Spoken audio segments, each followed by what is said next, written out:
Match day চলে আসছে and বার্মিংহ্যামের এগেনস্টের match দিয়ে আজকে প্রি সিজন শুরু হয়ে যাইতেছে বার্সেলোনার। অ্যান্ড ইউজুয়ালি প্রি সিজন খুবই ইম্পর্টেন্ট হয় বিকজ মেইন সিজন শুরুর আগে পুরো টিমের কেমিস্ট্রি আন্ডারস্ট্যান্ডিং বাড়ানোর জন্য প্রি সিজনের অ্যাকচুয়ালি বিকল্প নাই। ট্রেনিং সেশনগুলা অ্যান্ড প্রি সিজনের ম্যাচগুলো সবসময় একটা বড় রকমের ইম্প্যাক্ট রাখে যে সিজন শুরু হইলে পুরো টিম কতখানি জেল আপ করতে পারবে, কতখানি ভালো কেমিস্ট্রি মেনটেন করতে পারবে এইটার উপরে। নাও দেন বিশ্বকাপে আমাদের টিমের অনেকগুলো প্লেয়ার খুব ডিপ রান নিছে, চ্যাম্পিয়ন হয়েছে, যেই কারণে অনেকেই এখনো পর্যন্ত ছুটি শেষ হয় নাই, মেইন টিমের সাথে এসে যোগও দেয় নাই। And in this main time আমরা দেখতেছি যে অনেকগুলা ইয়াং প্লেয়ার অলরেডি ফ্লিকের ডাক পাইছে, যেটা প্রত্যেক বছরই হয়। গত বছর আমরা দেখছিলাম দ্রো ফার্নান্দেজ, আনফর্চুনেটলি সে পিএসজিতে চলে গেছে, বাট প্রি সিজনের টাইমটাতেই কিন্তু ফ্লিককে ইমপ্রেস করছে অ্যান্ড পরবর্তীতে মূল দলে জায়গা করে নিছে। অ্যান্ড এই প্রি সিজনেও অনেকগুলা ইয়াং প্লেয়ার কিন্তু ডাক পাইছে and out of all of them at least তিনটা প্লেয়ারকে আমার খুবই পটেনশিয়াল সমৃদ্ধ মনে হচ্ছে, যারা আজকে অথবা কালকে অথবা খুবই দ্রুত হয়তো মেইন টিমের পার্ট হইতে পারে। ইনফ্যাক্ট যদি নাও হয়, they are heavily talented, that is no denying. And first one is Alex Gonzalez. Alex গনজালেজের কেসটা বাদ বাকিদের চাইতে একটুখানি আলাদা। যেই জায়গায় এটা হচ্ছে, এই বান্দা খুব বেশি দিন হয় নাই যে একাডেমিতে জয়েন করছে, 1 বছরেরও কম সময় হয়েছে তারা সাইন করে নিয়ে আসছে, বাট অলরেডি সেই ইমপ্রেশন ক্রিয়েট করছে। তাকে যখন ফ্রেন্ডলিতে সুযোগ দিছে, হাফ টাইমের পরে এসেই দেখা গেছে যে একটা গোল এব্রিমাকে সেট করে দিছে, অ্যাসিস্ট বের করছে, অ্যান্ড দেন টনির ক্রস থেকে নিজেও একটা গোল করছে। সো উইদিন জাস্ট 20 মিনিটস নিজে গোল এবং অ্যাসিস্ট দুইটাই করে বসছে। As a profile left winger, dribble খুব ভালো করে, অ্যান্ড যে জিনিসটা স্ট্যান্ড আউট সেটা হচ্ছে বল রিসিভ করার জন্য টাচ লাইনে গিয়ে দাঁড়ায় থাকে না যে ভাই কেউ একজন আমার বল দাও। ইটস মোর লাইক সে অনেক বেশি নিচে আসতে পছন্দ করে এবং তার বল ক্যারি করার capability, that is probably the number one characteristics, যেই জিনিসটা যে কাউরে ইমপ্রেস করবে। যে বল ক্যারি করার ক্ষেত্রে ইনসেইনলি ট্যালেন্টেড এবং এই জিনিস দিয়েই সে বাদ বাকিদের চাইতে স্ট্যান্ড আউট করছে।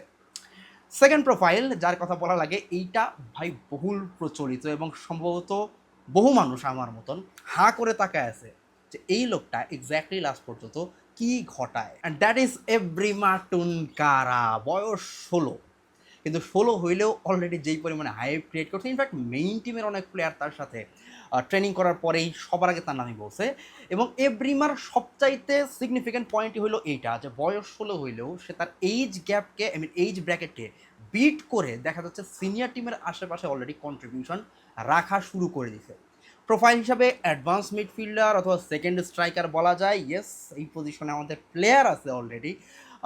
ফার্মিন ভালো করতেছে, অলমো ভালো করতেছে, বাট নাম্বার 10-এর রোল ইনফ্যাক্ট লেফট সাইড থেকেও কাট ইন করতে পারে। বাট এভরিমার সবচাইতে সিগনিফিক্যান্ট পয়েন্ট যেটা, সেটা হচ্ছে ফিজিক্যালিটি, আই মিন অ্যাথলেটিসিজম আছে, একই সাথে অনেক বেশি টেকনিক্যাল। এই দুইটা জিনিসের কম্বিনেশন দেখবেন যে বার্সা টিমে একটু কম। যেই প্লেয়ারগুলো অনেক বেশি টেকনিক্যাল, ইনফ্যাক্ট আমাদের ম্যাক্সিমাম প্লেয়ারই অনেক বেশি টেকনিক্যাল, খুব একটা ফিজিক্যাল না, বাট এভরিমার ফিজিক্যালিটির দিকে সাদা চোখে তাকাইলেও আসলে বোঝা যায় যে এই বান্দা অ্যাথলেটিসিজমে বাদ বাকিদেরকে বিট করেই যাবে, বিকজ 16 বছর বয়সেই তার গ্রোথ ইনসেইন লেভেলে। অ্যান্ড টেকনিক্যাল দিক থেকে কাম অ্যান্ড কম্পোজড, এই ব্যাপারটা অনেকবার আলোচিত হয়েছে যে সে যখন অনেক প্রেশার মোমেন্টে বল রিসিভ করে কখনোই মনে হয় না যে সে তার নার্ভ হারায় ফেলতেছে। ইনফ্যাক্ট ডি বক্সের আশেপাশেও যখন যায়, তার এইজ লেভেলের ম্যাচগুলোর দিকে তাকাইলেই যেটা দেখা যায় যে প্রত্যেকবার যে কোনো প্রেশার মোমেন্টে নিজের নার্ভ না হারায় যে কোনো সিচুয়েশন হ্যান্ডেল করতে পারে। এই কারণেই মূলত বয়স 16 হইলেও অলরেডি সিনিয়র টিমের আশেপাশে থেকে যে ট্রেনিং করার সুযোগ পাইছে। Actually this thing tells about the whole story, যে 16 বছর বয়সী একটা বাচ্চা যখন মেইন টিমের সাথে ট্রেনিংয়ের জন্য ডাক পায়, অফকোর্স এটা স্পেশাল কাহিনী। And the last one, Hamza Abdel Karim, the Egyptian Haaland. Already জাতীয় দলের হয়ে ডেবিউ করে ফেলছে, বিশ্বকাপে গেছে। সো জাতীয় দলের আশেপাশে থাকা সবচেয়ে ক্লোজেস্ট প্রোফাইল যদি আমরা হিসাব করি তিনজনের মাঝখানে, হামজা ইজ দ্য গাই। এবং অলরেডি সে জুভেনাইল এতে নেমে 11 ম্যাচ খেলে অলরেডি 8টা গোল করে ফেলছে। অ্যান্ড গোলগুলোর দিকে যদি তাকায় দেখেন, আমি চেক করতেছিলাম, ম্যাক্সিমাম গোলে একটা জিনিস খুবই এভিডেন্ট, সেটা হচ্ছে তার এরিয়াল ডমিনেন্স খুবই ভালো।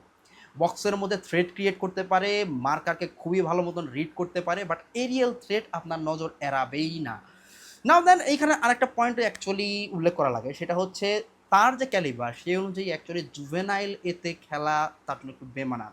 ওই জায়গায় সে হয়তো বা বয়সের খানিকটা অ্যাডভান্টেজ পাচ্ছে, বাট ওভারঅল যদি আমরা হামজার দিকে অ্যাজ এ প্রোফাইল তাকাই, যদি প্রিভিয়াস রেকর্ডের দিকে তাকাই, যদি নেক্সট 2-3 বছরেও আমরা হামজাকে ব্যাকআপ নাম্বার 9 হিসেবে ডেভেলপ করতে পারি, আই উড সে যে এইটা আমাদের জন্য একটা জ্যাকপট। বিকজ যে দামে আমরা কিনে নিয়ে আসছি, এই দামে এই লেভেলের একটা প্রোফাইল, স্পেশালি যে জায়গায় স্ট্রাইকার মার্কেটে চলতেছে হেভি খরা, এইখানে যদি আমরা হামজার কাছ থেকে ভালো কোনো কিছু পাই, that will be insane. So up until now pre সিজনে এর বাইরে বেশ কিছু প্রোফাইল আছে। You talk about Ibrahim Diarra, you talk about Tony Fernandes, এগুলা ওয়েল নোন নাম, অনেকবার আলোচনা করা হয়েছে। আই মিন ফার্নান্দেস দুই ভাই, এরা তো গত সিজনেই এক্সপেক্ট করতেছিলাম যে মেবি মেইন টিমের সাথে খানিকটা পিকড হবে, মেইন টিমের ডাইনামিকে আসবে, কিন্তু লাস্ট পর্যন্ত হয় নাই। বাট এই প্রি সিজনে এই তিনজনের দিকে আমার আলাদা নজর থাকবে। দেখা যাক, আজকে ম্যাচ আছে, আজকেও এই তিনজনেরই ঘুরে ফিরে টাইম পাওয়ার ভালো রকমের সম্ভাবনা আছে। কেমন করে দেখা যাক।